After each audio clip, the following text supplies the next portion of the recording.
I stand in the lawyer's office watching my brother Marcus sign paperwork with the kind of smile that used to make me feel safe. Now it just makes my skin crawl. And with your sister's signature here, the lawyer says, sliding a document across the mahogany desk, the property transfer will be complete. Marcus doesn't hesitate. His pen moves in fluid strokes across the signature line, mimicking my handwriting with practiced ease. I should know, I watched him do it the first time, 37 days ago, right before they killed me. But here's the thing about dying and waking up 6 months in the past. You get a second chance to see exactly how much your family hates you. Perfect. Perfect, Marcus says, capping his pen. Mom will be so relieved. You know how worried she's been about Sophie managing the property on her own. The lawyer, some sleazebag named Patterson that Marcus found specifically because he doesn't ask questions, nods sympathetically. Of course. Family knows best. I want to laugh. I want to scream. Instead, I pull out my phone and take a picture of my brother committing felony forgery, the timestamp and location services both enabled. The camera makes no sound. I disabled it weeks ago, right after I woke up in my apartment on June 15th with mascara-stained pillows and a second chance I didn't ask for, but sure as hell plan to use. I'll file this with the county clerk tomorrow, Patterson says. Give it a week or two for processing and the property will be fully transferred to Marcus and your mother. My property, the building in downtown that Grandma Rose left specifically to me, her little fighter, because she knew exactly what kind of vultures my mother and brother were. 3 stories of prime real estate, currently housing a coffee shop, a boutique, and 2 residential units, worth $2.3 million at current market rates. In my first life, I didn't find out about the forgery until it was too late. By then, Marcus had already sold the building to a developer for $2.5 million. When I threatened to go to the police, my mother invited me to talk it over at the family lake house. I never made it back. They called it an accident. Said I'd been drinking. Marcus made sure there was an empty wine bottle in my car and that I'd lost control on the winding mountain road. The car went into the lake. They recovered my body 3 days later. I remember drowning. I remember Marcus's face as he pushed my car off the boat ramp, my mother standing behind him with her arms crossed, watching her daughter die with all the emotion of someone observing a particularly boring tennis match. Then I woke up, gasping, in my bed on June 15th, 6 months before my death, 3 weeks before Grandma Rose's funeral, where her will would be read and I'd learn about the building. A month before, Marcus would start his campaign to help me manage the property. I've had 37 days to prepare. Marcus stands, shaking Patterson's hand. Thank you for making this so smooth. Sophie's been so scattered lately. Grief does that, you know. We're just trying to keep things stable for her. Of course, Patterson says. He's bought every word. They always do. I follow Marcus out of the office, keeping several steps behind. He doesn't know I'm here. Nobody does. I've gotten very good at being invisible over the past month, at tracking my family's movements, at documenting everything. My phone is full of evidence now. Photos of Marcus practicing my signature, recordings of him and Mom discussing how to handle me if I resist, text messages between Marcus and his girlfriend Veronica about the condo in Miami they plan to buy with my money. But the best evidence, the thing they don't know about, is in a safety deposit box at First National Bank. The original deed to the property, the one with Grandma Rose's signature and mine, properly notarized and filed.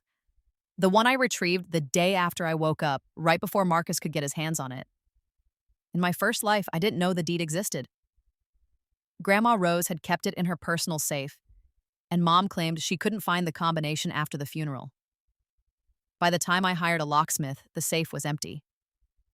Marcus had already taken everything. This time, I broke into the house the night after I returned. Mom and Marcus had gone out to celebrate. They didn't say what, but I knew.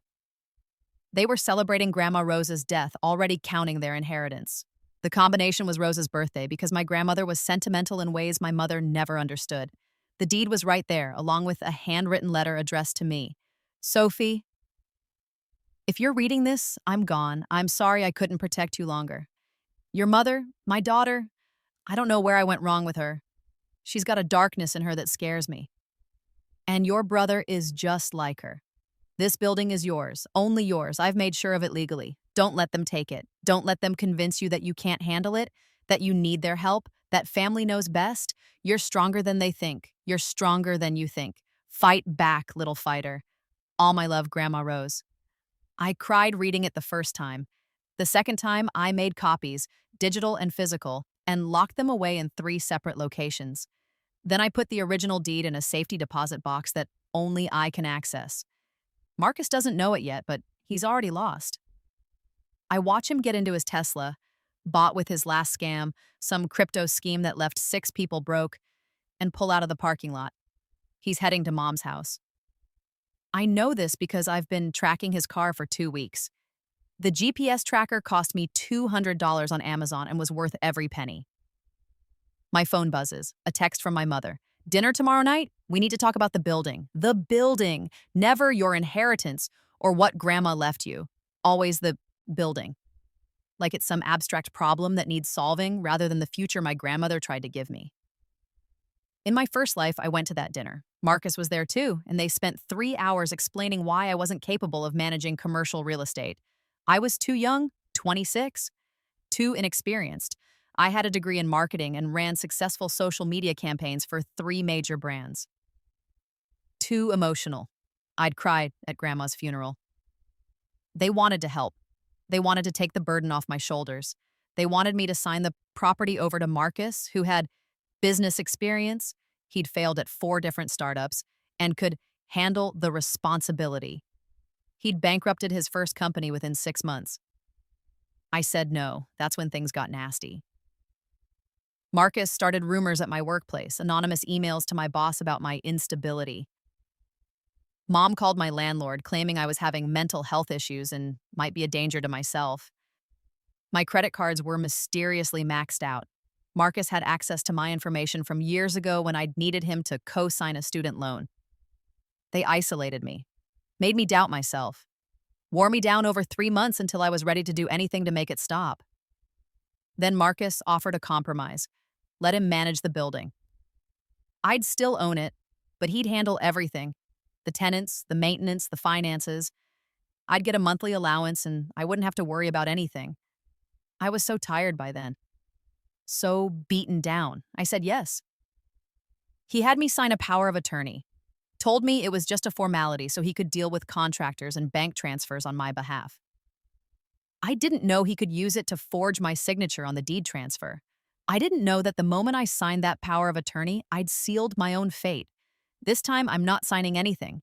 I text back, can't make it, work thing, maybe next week? Her response is immediate. This is important, Sophie. Your grandmother's estate needs to be settled. I know, I've got a lawyer handling it. There's a long pause. I can picture her face, the way her mouth gets tight when she's angry. What lawyer? We discussed that Marcus would help you. I decided to get my own representation. Thanks, though. I add a smiley emoji, because nothing pisses off my mother more than cheerful dismissiveness. We need to talk about this. Come to dinner tomorrow or I'm coming to your apartment. And there it is. The threat. The control. The assumption that she can just demand my time, my presence, my compliance. Sorry, I'm busy all week. I'll call you when things settle down. I block her number before she can respond. Not permanently, I'll unblock her tomorrow, claim my phone was acting weird. But for tonight, I need silence. I need to think. Because everything is about to accelerate. In my first life, this is when they started to panic. When they realized I wasn't going to be as easy to control as they thought. When they started making mistakes. I need them to make mistakes. I need them to be sloppy, desperate, obvious. Because forgery is hard to prove if it's done carefully, but if they panic, if they rush, if they get angry and stupid, that's when I can destroy them. The next morning, I'm at my desk at Luminary Marketing when my boss, Cheryl, calls me into her office. She's a sharp woman in her 50s with silver hair cut in a precise bob and a no-nonsense attitude I've always respected. Sophie, I need to talk to you about something, she says, gesturing for me to sit. My stomach drops. In my first life, this conversation happened exactly 3 weeks from now. Marcus sent anonymous emails claiming I was embezzling from clients, using company resources for personal projects, sleeping with a married colleague. None of it was true, but the damage was done. Cheryl couldn't fire me. She had no proof, but she started excluding me from major projects. My career stalled, another thing Marcus took from me. I received some concerning emails about you, Cheryl continues. Here we go. From an anonymous source claiming you're having personal issues that are affecting your work performance. I keep my face neutral. What kind of personal issues? The email was vague. Something about family conflict and mental health concerns. She pauses. It also suggested you might be unreliable in the coming months. I take a breath. Cheryl, can I be completely honest with you? Please. My grandmother passed away recently and left me some property. My family wants me to sign it over to them. I refused. I think this email is retaliation. Cheryl's eyebrows rise. Your family is trying to sabotage your job because you won't give them your inheritance? Yes. She shakes her head. That's incredibly toxic. I know, and I'm sorry it's spilling into work. If you want to see my performance metrics, my client satisfaction scores, anything to prove this is baseless. Sophie, your work is excellent. You know that. She leans forward. But I need to ask, is this going to escalate? This is the moment. In my first life, I downplayed it, said it was just a disagreement that would blow over. I didn't want to seem dramatic, didn't want to cause problems. This time, I tell the truth. Yes, it's going to get worse. My brother has already forged my signature on legal documents. I have evidence. I'm going to press charges. Cheryl's eyes widen. He forged your signature? On a property deed. He's trying to steal my inheritance. Jesus, Sophie. I know. I meet her eyes. I'm telling you this because there might be more emails. More harassment. Maybe even calls to the office. I want you to know what's happening so you can make decisions about my employment with full information. She's quiet for a moment, studying me. Do you have a lawyer? Yes. Good. Keep me updated on the situation. And Sophie, save every email, every message. Document everything. I am. She nods. As far as work goes, you're one of my best account managers. I'm not going to let anonymous emails change that, but if this situation puts you or the company at risk, we'll need to reassess. I understand. And if you need time off to deal with legal proceedings, let me know. I feel something loosen in my chest. Thank you. She smiles, thin but genuine. My sister tried to steal my inheritance after our parents died. Family can be the worst kind of enemy. After I leave her office, I sit at my desk and let myself feel it. Relief. Gratitude. The strange sensation of something going right. Then my phone buzzes, a call from a number I don't recognize. I answer. Hello? Hi, is this Sophie Chen? A woman's voice, professional and crisp. Yes. This is Dana Morrison from First National Bank. I'm calling because someone tried to access your safety deposit box this morning. My blood goes cold. What? A man claiming to be your brother. He had identification and said you'd sent him to retrieve some documents. Our protocol is to verify with the box holder before granting access to anyone not on the authorized list. Marcus, of course. He must have figured out I took the deed. I didn't send him, I say. I'm the only person authorized to access that box. That's what I thought. We denied his request. I'm calling to inform you of the attempt and to ask if you'd like to file a complaint. Yes, absolutely yes. I'll send you the paperwork. We also have him on security camera. Would you like us to preserve that footage? Please. Consider it done. And Ms. Chen, I'd recommend changing your box access code. Just in case. After I hang up, I sit very still, processing. Marcus is panicking. He's moving faster than he did in my first life, which means I'm disrupting the timeline. He knows something is wrong even if he doesn't know what. Good. Let him panic. Let him make mistakes. My phone rings again. This time it's my mother's number. I unblocked her an hour ago and now she's calling. I let it go to voicemail. The message she leaves is saccharine with underlying venom. Sophie, sweetheart, I heard from Marcus that you've been acting strangely. We're worried about you. This obsession with the building, refusing to see family, now making wild accusations.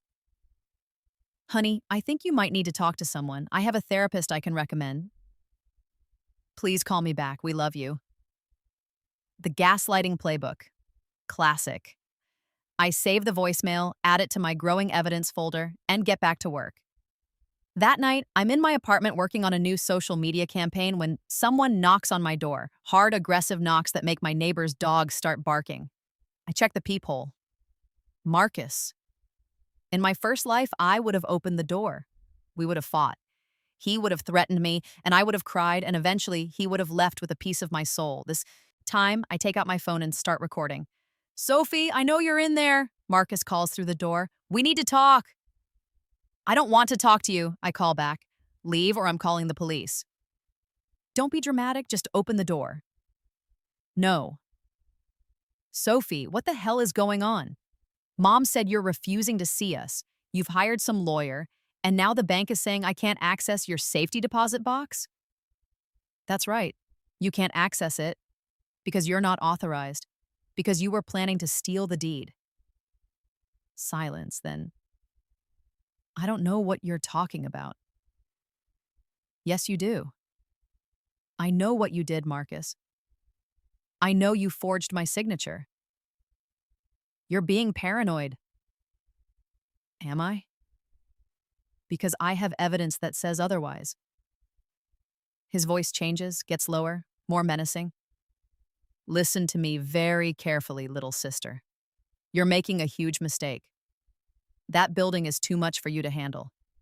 You're going to fuck it up and lose everything, and then you'll come crawling back to us for help. Only we won't be there.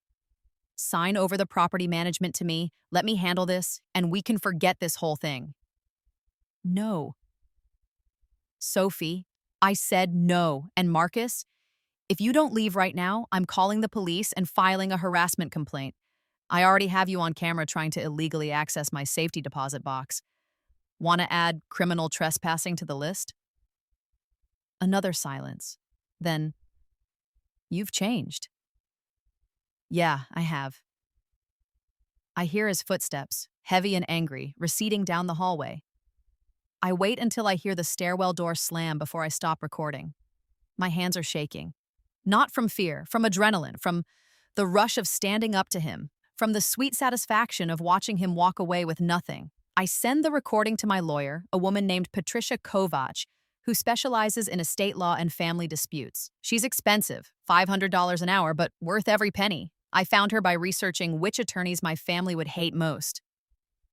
Turns out Patricia once destroyed a case that Marcus's friend was involved in, exposing a real estate fraud scheme that sent 2 people to prison.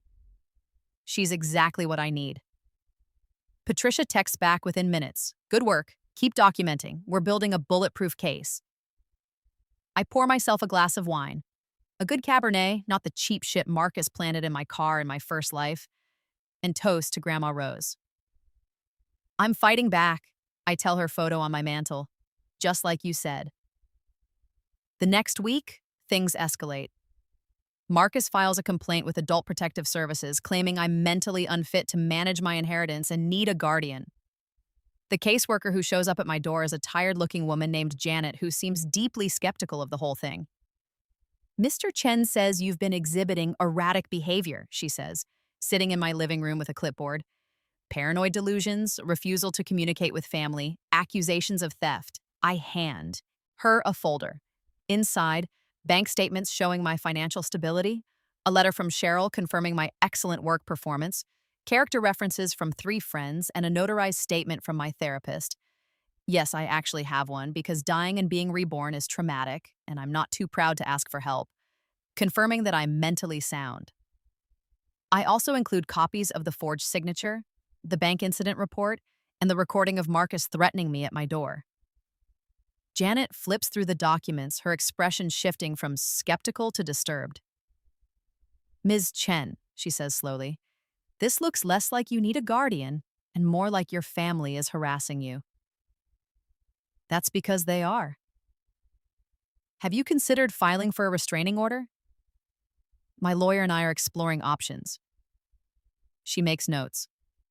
I'll be recommending that this case be closed, but I'm also going to flag your brother's complaint as potentially fraudulent. If he tries this again, there could be consequences. After she leaves, I add her report to my evidence folder. It's getting thick now, a comprehensive record of my family's attempts to manipulate, control, and defraud me. Patricia says we're almost ready. Just a few more pieces, and we can go to the police and the district attorney. She wants the case to be so airtight that there's no possibility of Marcus or my mother walking away.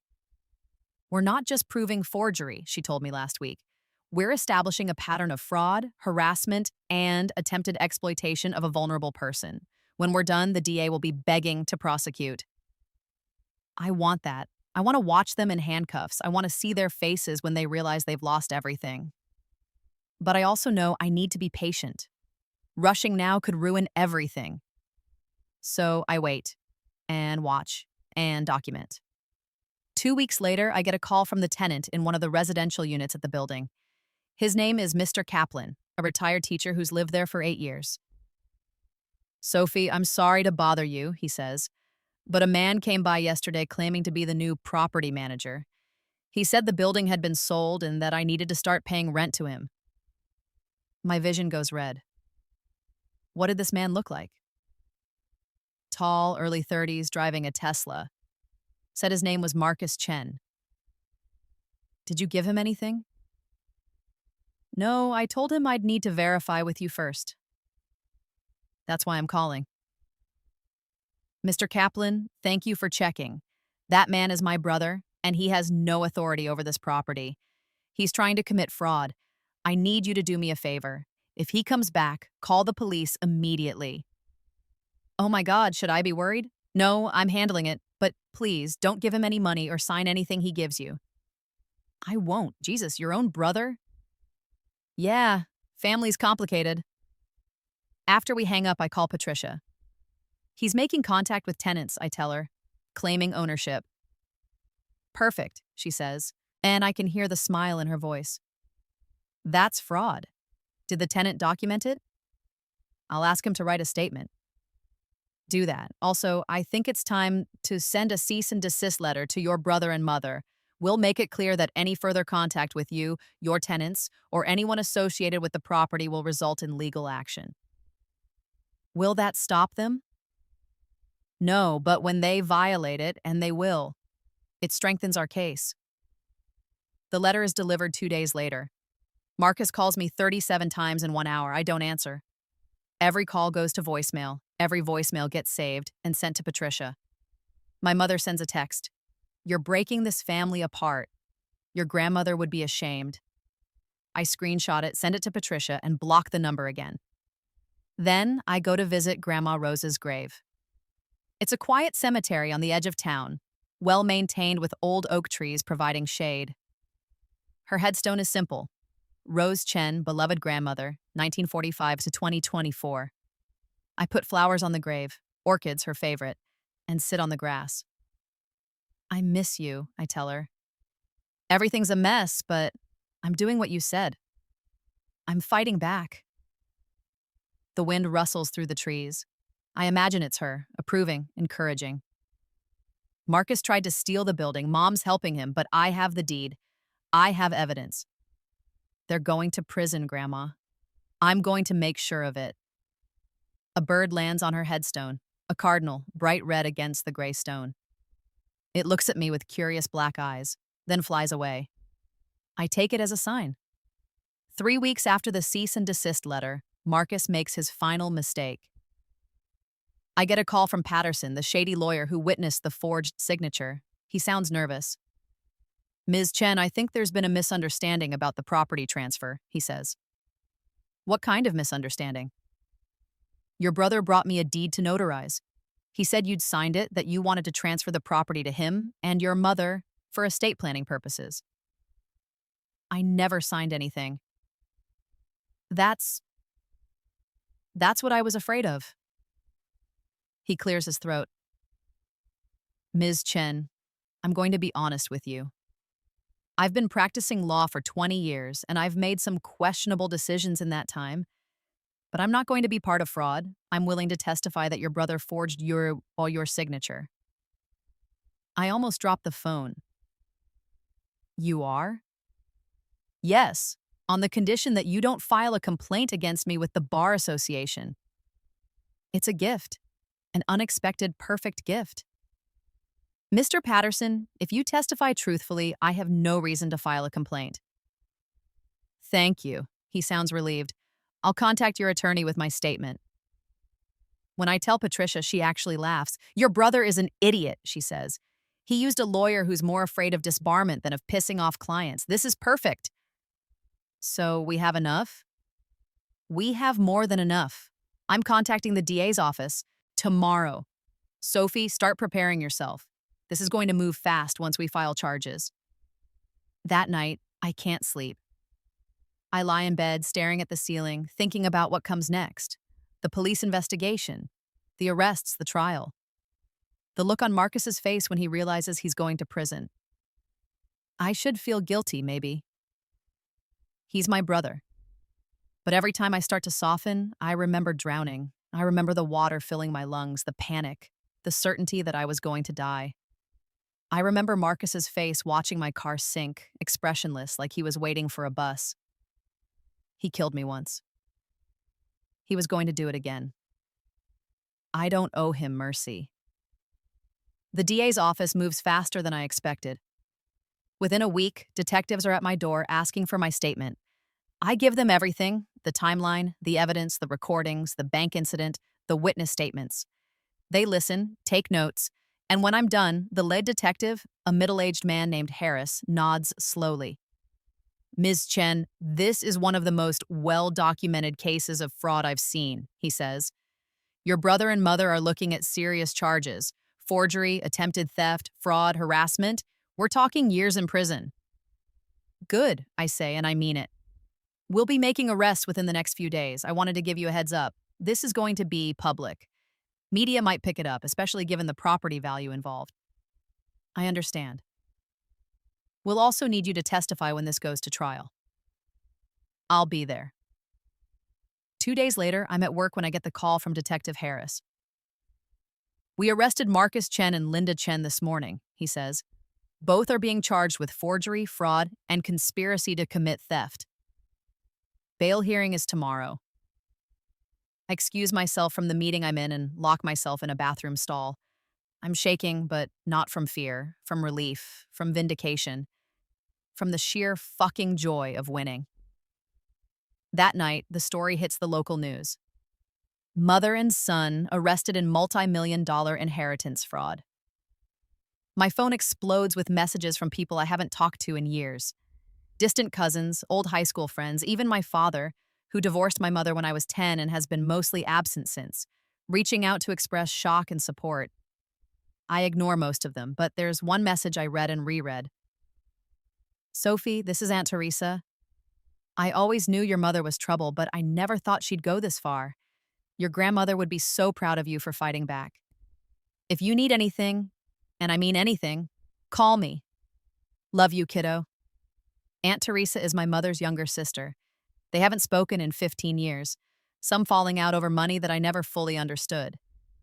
She was at Grandma Rose's funeral, and I remember her hugging me, whispering that I should be careful. I text her back. Thank you. That means everything.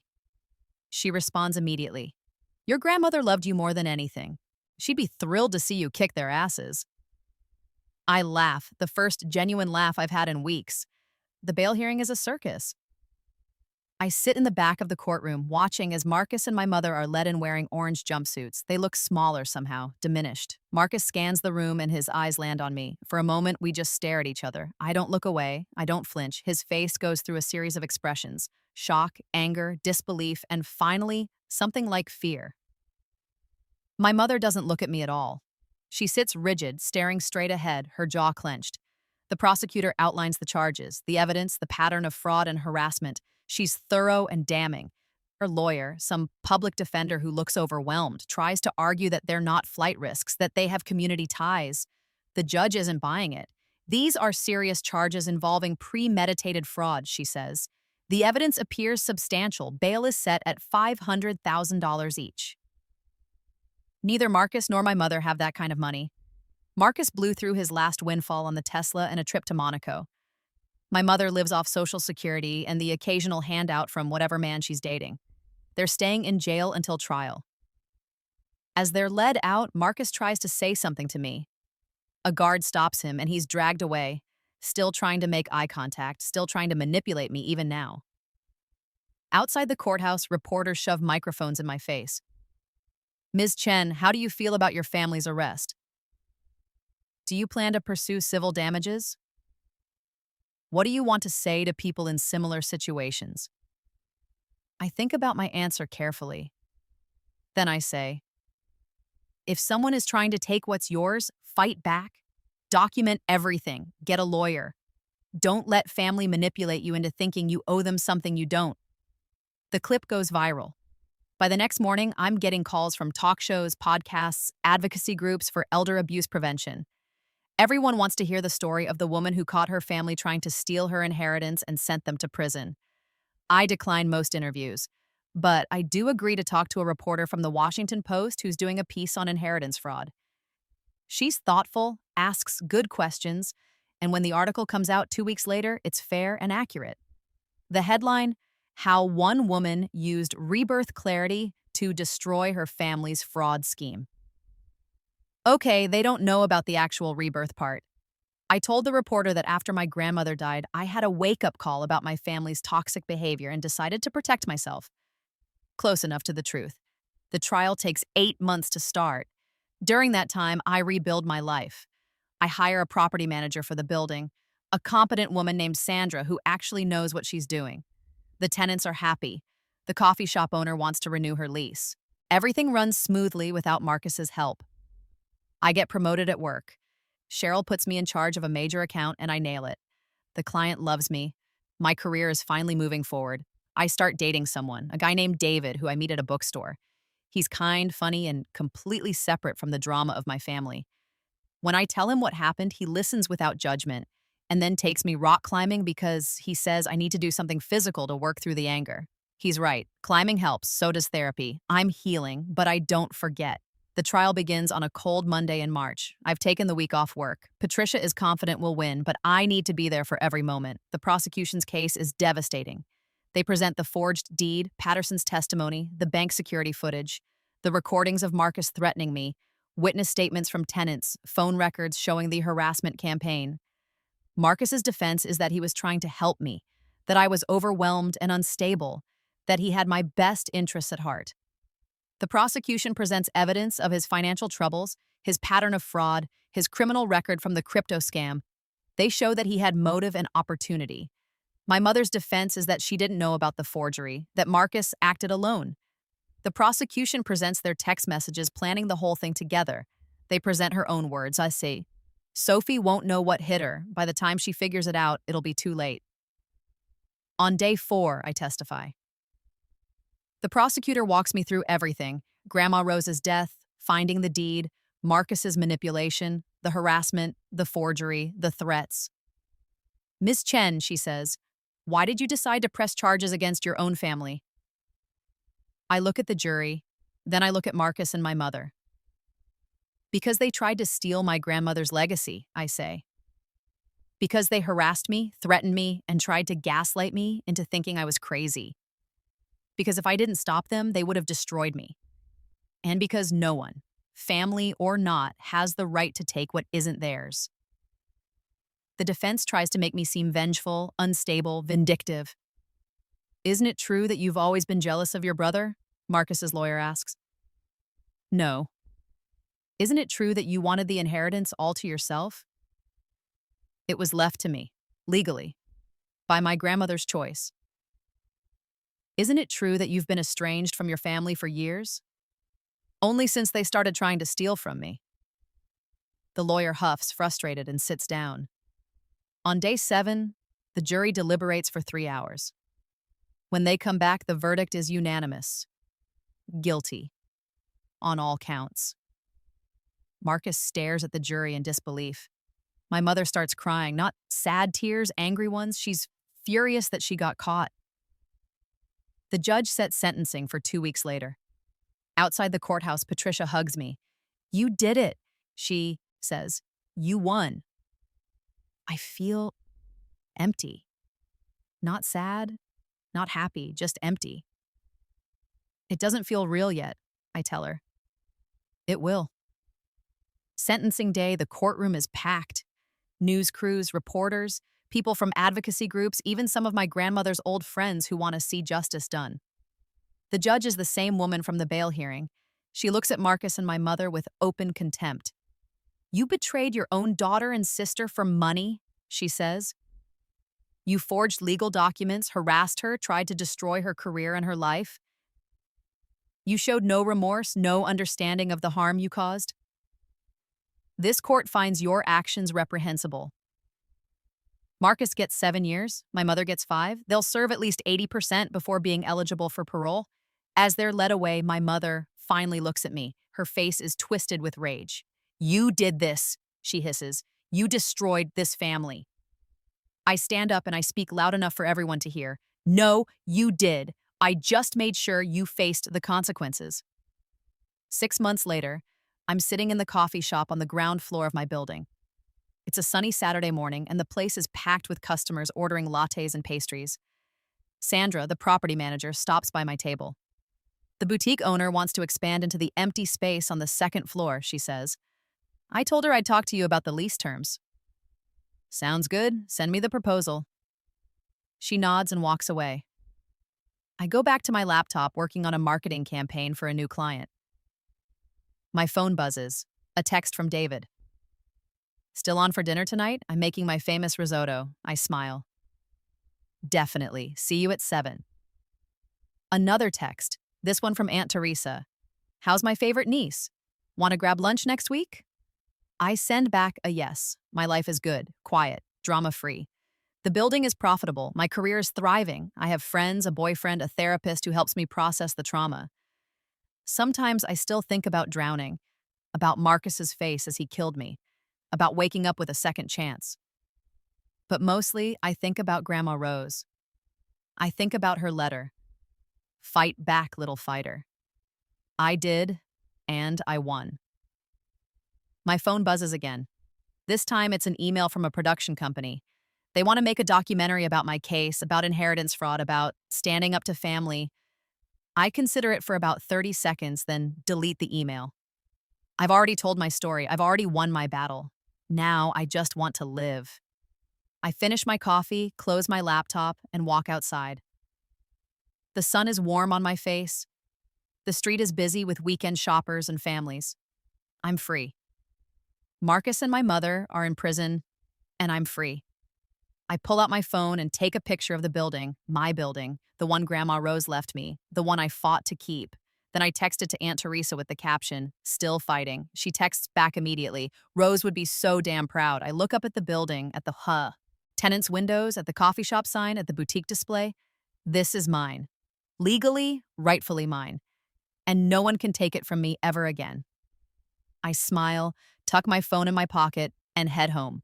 The fight is over, and I won.